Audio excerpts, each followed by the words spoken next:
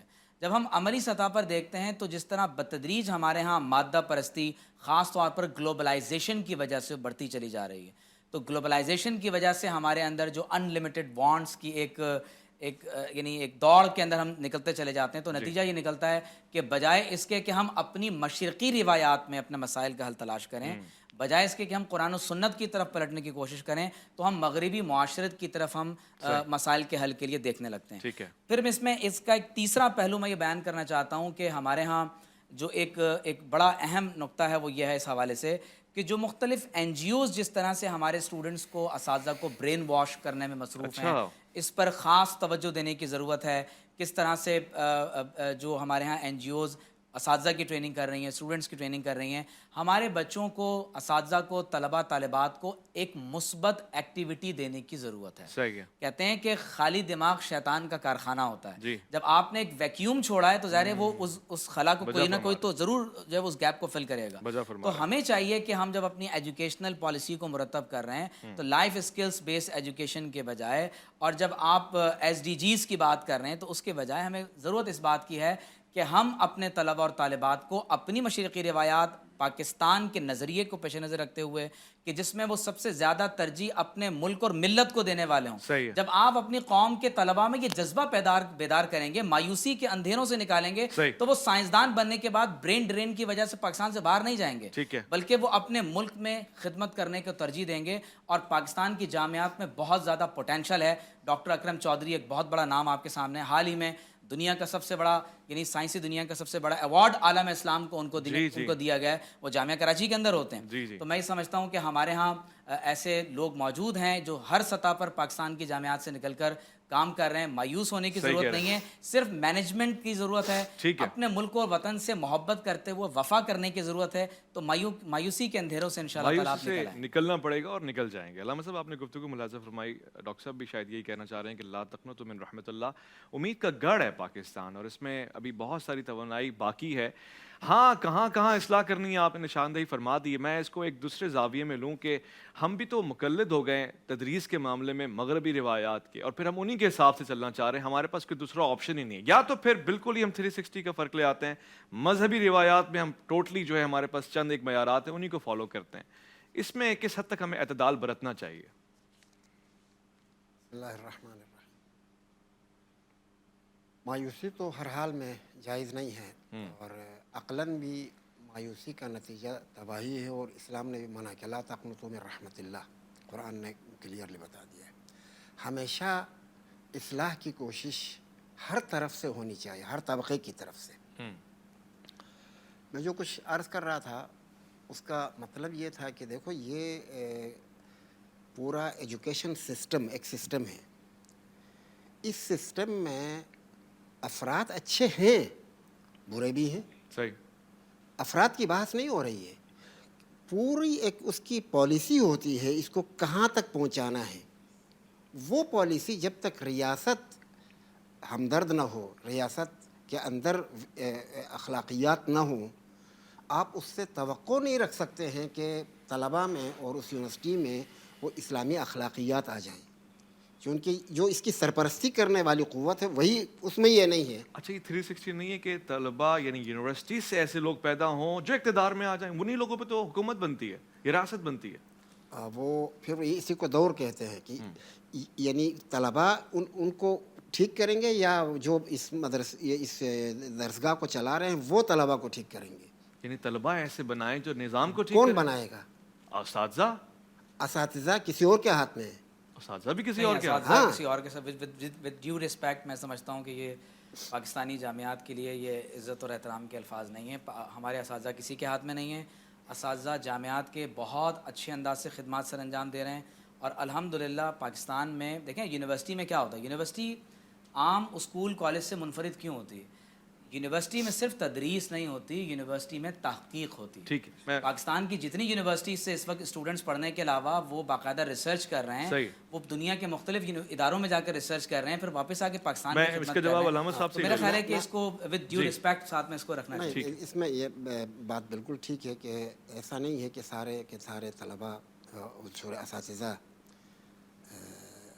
کسی اور ایجنڈے پہ کام کر رہے ہیں. نہیں، ان میں بہت مخلص لوگ بھی ہیں، شریف لوگ بھی ہیں. میں پورے سسٹم کی بات کر رہا ہوں. سسٹم جو ہے وہ زیادہ امیدوار کنندہ نہیں ہے، اور جو کچھ ان اچھے اساتذہ کی وجہ سے جو خوبیاں ابھی ہیں وہ ان اچھے اساتذہ کی وجہ سے ہیں. اور یہ اچھا اساتذہ ہیں تو کچھ نہ کچھ خوبیاں تو ہیں نا. ایسا نہیں ہے کہ ہمارا یعنی یونیورسٹیوں کا ماحول اور مغربی دنیا کے یونیورسٹیوں کے ماحول میں تو بہت فرق ہے. یہاں پھر بھی ٹھیک ہے، یعنی جتنے اخلاقی گراوٹ اور انحطاط ادھر ہے یا جتنا ایتھیزم ادھر ہے اتنا تو یہاں نہیں ہے. یہاں کم ہے، اور اس کی وجہ یہ ہے کہ یہاں اچھے لوگ ہیں. اور اگر اچھے لوگ نہیں ہوں گے، جیسے جیسے اچھے لوگ کم ہو جائیں گے، ظاہر ہے اس کا اثر پڑ جائے گا. تو اس لیے میں یہ نہیں کہہ رہا ہوں کہ سارے کے سارے خراب ہیں، الحمد للہ، خدا اس سے ہمیں محفوظ رکھے. تو اس لیے ہر انسان کو، یعنی ہر خاص طور پر اساتذہ کرام کی ذمہ داریاں بڑھ جاتی ہیں کہ وہ اپنے آپ کو، یہ منصب کوئی آسان منصب نہیں ہے، چھوٹا منصب نہیں ہے، یہ پیغمبر کا ہے. یعلمہم الکتاب والحکمہ، اور اسی یعلم سے ہی اسم فاعل معلم ہے. یہ معلم ہے اور یہ پیغمبرانہ کام ہے. اور پیغمبر جو ہے وہ تعلیم بھی دیتے تھے، تزکیہ نفس بھی کرتے تھے. تو وہی یعنی یہی کام، یعنی دونوں کام، تعلیم اور تزکیہ نفس، بلکہ زیادہ تر آیات میں تزکیہ پہلے ہے. یزکیہم و یعلمہم الکتاب والحکمہ. تو تزکیہ ضروری ہے.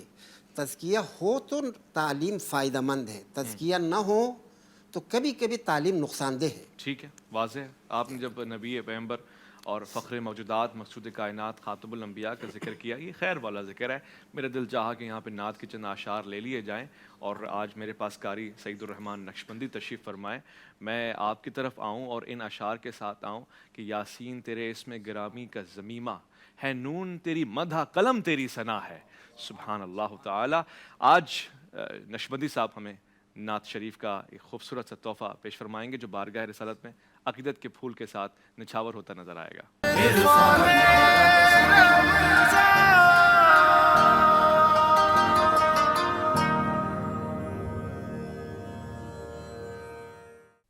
ضرمن خوش آمدید کہوں گا آپ کو. اب اختصار سے کام لیتے ہوئے ہم جامعات مدارس کے رول کو اور وضاحت کے ساتھ یہ کہتے ہوئے کہ جو بھی جہاں بھی کام کر رہا ہے یہ اچھا ہے، مگر قاری صاحب یہ ایک تجارت نہیں بن گیا. یونیورسٹی، کالج، اسکول، آپ مجھے پیسے دیں، فیس دیں، میں آپ کو تعلیم دوں گا، اور اگر میں آپ سے کم پیسے لے رہا ہوں تو میں کم معیاری تعلیم دوں گا. اچھے اسکول، اچھے کالج، اچھی جامعات اچھا پیسے لینے والی اچھا پروڈکٹ بنا کے دیں گی، ورنہ نہیں. ایسا نہیں ہے. رسول اکرم صلی اللہ علیہ وسلم ایک پیسہ بھی نہیں لیتے تھے کسی سے صلی اللہ علیہ وسلم. لیکن جو تعلیم آپ نے دی ہے، آج وہ لوگ ہمارے امام ہیں، ہمارے پیشوا ہیں. آج ہم ان کو دلیل کے طور پر کوٹ کرتے ہیں. اور دنیا میں سب سے پہلی ریزیڈنشل یونیورسٹی نبی مکرم صلی اللہ علیہ وسلم نے قائم کی، اور جس میں اصحاب صفا پڑھا بھی کرتے تھے، رہا بھی کرتے تھے، وہیں کھایا کرتے تھے، وہیں پیا کرتے تھے. اور وہ تربیت آپ نے دی کہ دنیا آج تک وہ نظیر لا ہی نہیں سکی. تو یہ پیسوں سے ایسا نہیں ہوتا، بلکہ جو لوگ زیادہ فیسیں لے رہے ہیں وہ یہ تو ضرور ہے کہ میرا بچہ اس اسکول سے نکل کر ایک اچھا انگریز بن جائے گا، لیکن اچھا مسلمان نہیں بن گیا. سبحان اللہ. یعنی وہ تربیت کا فقدان وہاں زیادہ ہوتا ہے. وہاں بلکہ بچوں کا ٹیسٹ نہیں لیا جاتا داخلے کے وقت، والدین کا ٹیسٹ لیا جاتا ہے. اور والدین کے انٹرویو میں یہ سب سے زیادہ پوچھا جاتا ہے آپ کا بزنس کیا ہے اور انکم کیا ہے. وہ یہ سوچ رہے ہوتے ہیں کہ آیا یہ آگے 1-2 مہینے بعد کہیں فیس ان کی بلاک تو نہیں ہو جائے گی، یہ اسکول کو ڈونیشن دے دے گا، ہاں یہ آگے کچھ کر سکیں گے نہیں. تو یہ توقع تو نہیں رکھنی چاہیے کہ جو فیس زیادہ لیتا ہے. ہاں البتہ معیار ایک ہونا چاہیے, اساتذہ ایسے بھرتی کیے جائیں جو نظریاتی طور پر بھی اور یعنی ظاہری طور پر بھی ان کا ظاہر باطن طلباء کے لیے معیار ہو. کیونکہ بچہ جو ہے اپنے استاذ کو, اپنے والدین کو, اپنے ماحول کو دیکھ کر اثر لیتا ہے. مجھے اچھی طرح یاد ہے کہ میں چھوٹی بچی میں نے اسکول میں داخل کرائی, وہ 3ری یا 4تھی کلاس تھی. اسکول والوں نے مجھے اس کی ڈائری میں لکھ کے بھیجا, آپ کی بچی کی شکایت ہے, آپ اسکول میں آئیں. دوسرے دن میں چلا گیا تو وہ ہیڈ مس جو تھی انہوں نے مجھے بتایا کہ جی آپ کی بچی بدتمیز ہے. آپ کی بچی بدتمیز ہے. میں نے کہا کیوں بدتمیز ہے بھائی؟ کہنے لگے مس ناخن چیک کر رہی تھی ساری بچیوں کے, تو آپ کی بچی کے پاس گئی تو اس کو کہنے لگے کہ بھئی آپ کے تو ناخن باقی بچوں سے کچھ بڑھے ہوئے ہیں. یعنی جیسے وہ ایک دن کاٹنا رہ گیا ہوگا تھوڑے بڑے میں, تو بچی نے آپ کی کہا کہ مس آپ کے ناخن تو مجھ سے بھی بڑے ہیں. یعنی بدتمیزی کیا تھی کہ اب مقصد کہنے کا یہ ہے کہ بچی اس استانی کو دیکھ رہی ہے کہ ایک چیز اگر غلط ہے اور مجھے ٹوکا جا رہا ہے وہ چیز غلط ہے تو اس میں کیوں موجود ہے؟ وہ بھی ٹوکنے والا خود اس کے پاس وہی چیز موجود ہے. تو بچے جو ہیں وہ اس ماحول سے بھی متاثر ہوتے ہیں. صحیح کہہ رہے ہیں آپ. تو کہنے والا بھی, اب رسول اللہ صلی اللہ علیہ وسلم نے جب آپ نے دعوت کا آغاز کیا تو آپ نے سب سے پہلا بم ہی یہی مارا قوم کے اوپر. آپ نے پہلی بات کی کہ مجھے بتاؤ میں نے 40 سالہ زندگی تمہارے اندر گزاری ہے, تم اس پر کیا کہتے؟ بم مارنے سے مراد قاری صاحب کا یہ تھا کہ کردار پیش کیا آپ. جی ہاں, سب سے بڑا جو آپ نے یہ سب سے بڑا یعنی آپ کا جو وہ تھا کہ آپ بتاؤ کہ 40 سالہ زندگی میری تمہارے سامنے کیا, کوئی ایک بندہ بھی نہیں تھا ان میں جو اس پہ انگلی اٹھا سکے. صحیح کہا مفتی ابو بکر محدثی صاحب. اختصار کی طرف ہم لوگ جا رہے ہیں, بہت ہی نزاکت والا معاملہ ہے. یہ بھی ایک پہلو ہے, اس پہ بھی ذرا ذکر کر دیجیے گا. بچے اساتذہ, ڈاکٹر صاحب نے اس پہ اشارہ دیا ہے, خود ٹیچرز کی ٹریننگ نہیں ہو رہی ہے. یعنی میں اگر کہوں کہ قاری صاحب, میں آپ اگر ہم 3 ماہ کا کورس کریں پھر پڑھائیں تو یہ معیوب سمجھا جاتا ہے, ایسا کیوں ہے؟ میں کافی چیزیں جمع ہو گئی ہیں, میں ان کو جلدی سے جو کہنا چاہتا ہوں. سب سے پہلی بات تو یہ ہے کہ جو ہمارے تعلیمی اداروں میں ہم 3 چیزوں کی خامی دیکھ رہے ہیں, 3 چیلنجز ہیں جو ہمیں وہاں فیس کرنے پڑ رہے ہیں. ایک تو یہ کہ ہمارے بچوں کے اندر دین سے لگاؤ وہاں پیدا نہیں ہو رہا, دوری ہو رہی ہے, تربیت نہیں ہے اور وہ بیزاری کی شکل بنتی جا رہی ہے. اسے بھی ہم نے دیکھنا ہے. اور دوسرا, ہمارے ان تعلیمی اداروں میں منشیات بہت پھیل رہی ہیں, اس کو بھی ہم نے ایڈریس کرنا چاہیے. اور تیسری چیز یہ کہ اختلاط کی وجہ سے یا وہاں پر کوئی وہ نہیں ہے, وہ دوسرے چیزیں بھی ڈیولپ کر رہی ہیں جو بچیوں کے لیے خطرناک ہیں. تو یہ تینوں چیزیں ایسی ہیں کہ جو مشکل نہیں ہے کہ ہم ان کو کنٹرول کر سکیں. میرا خیال جو علامہ صاحب کہہ رہے تھے وہ ذرا بہت ہی بڑے پیمانے پہ گئے. میرے خیال میں پالیسی اگر محکمہ تعلیم دیکھے, بنیادی طور پہ یہ اس کا کام ہے, وہ پالیسی ایسی دے کہ ان تینوں چیزوں کو ایڈریس کیا جا سکے. اور جب تک یہ ایڈریس نہ ہو اس وقت تک والدین ان چیزوں کی فکر کریں, تب بھی وہ اپنے بچوں کو کر سکتے ہیں اور وہ ان چیزوں سے بچا سکتے ہیں. تیسری چیز جو بھی آپ بات کر رہے تھے فیسز کی, تو میں سمجھتا ہوں کہ آج بھی دنیا میں ہم کہیں بھی اگر اپنے ان تعلیمی اداروں کا تقابلہ جائزہ لیتے ہیں تو فیسز یہاں کم ہیں. اچھا, دنیا میں کہیں بھی اگر آپ تعلیم پہ, بات یہ کہ ہم نے ایک ذہن بنا لیا کہ ہم نے تعلیم پہ خرچ نہیں کرنا. باپ بھی کہتا ہے مہنگی ہے, میں نے خرچ نہیں کرنا. بھائی آپ جب اس کی سالگرہ پہ لاکھوں لگا رہے ہو تو تعلیم پہ خرچ کرتے ہوئے کیا مسئلہ ہے؟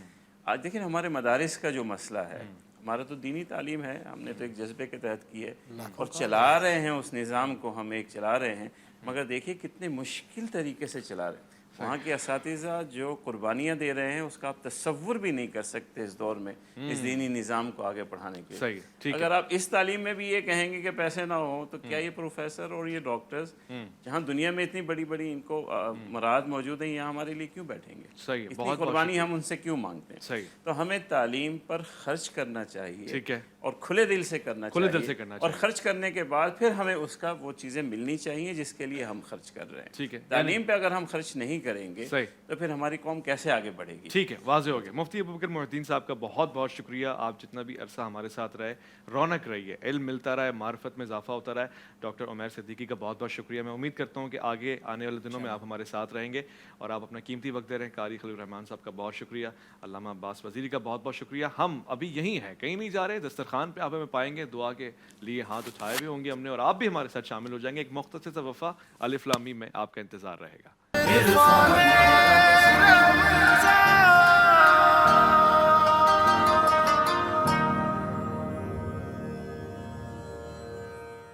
اللهم عافنا من كل بلاء الدنيا واصرف عنا شر الدنيا والشر الآخرة وارزقنا خير الدنيا وخير الآخرة. پروردگار ہمارے آج کے روزے کو قبول اور مقبول فرما. رب العالمین ہماری حاجتوں کو قبول فرما. پروردگار جو بیمار ہیں ان کو شفا عطا فرما. پروردگار جو تنگ دست لاچار ہیں ان کو صحت مند تندرستی عطا فرما.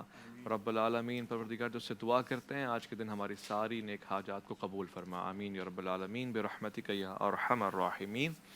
ظالماً آج کے دسترخوان پہ آپ ہمارے ساتھ اور ہم دونوں کے ساتھ موجود ہے روح افزا 110 سالہ پرانی تاریخ لیے اپنے اندر توانائی سمائے ہوئے. ساتھ ساتھ ٹینک بھی موجود ہے اور ٹینک کا یہ خاصہ وائٹامنس اور دیگر صلاحیتیں بچے بوڑھے سب کے لیے ہیں. ہماری یہ سبزی یہ فروٹ اور اس میں جو کچھ بھی اس سے بنتا ہے وہ فروٹ اور سبزی کی طرف سے ہے. یہاں تک کہ یہ کھجور کا ایک خوبصورت تحفہ الکھجور کی طرف سے ہے جو فروٹ اور سبزی کے ساتھ. اور اس کے علاوہ کوک اور رسک فاؤنڈیشن کا ساتھ اور یہ تعاون آج کے دسترخوان سے ایک پیغام بھی دے رہا ہے کہ پاکستان میں خوشحالی تبھی آ سکتی ہے جب لوگ متاثرین یا پھر متاثر ہونے سے قبل بھی لوگوں کے بارے میں پرواہ اور خیال کریں. کوک اور رسک فاؤنڈیشن اس حوالے سے سرگرم عمل ہے اور ہم ان سب کے لیے دعا گو ہیں. اپنا خیال رکھیں گے آپ، اپنے سے بڑھ کے خیال رکھیں گے ملک پاکستان کا. اللہ کے فرمان کا. اویس ربانی کو دیجیے گا اجازت.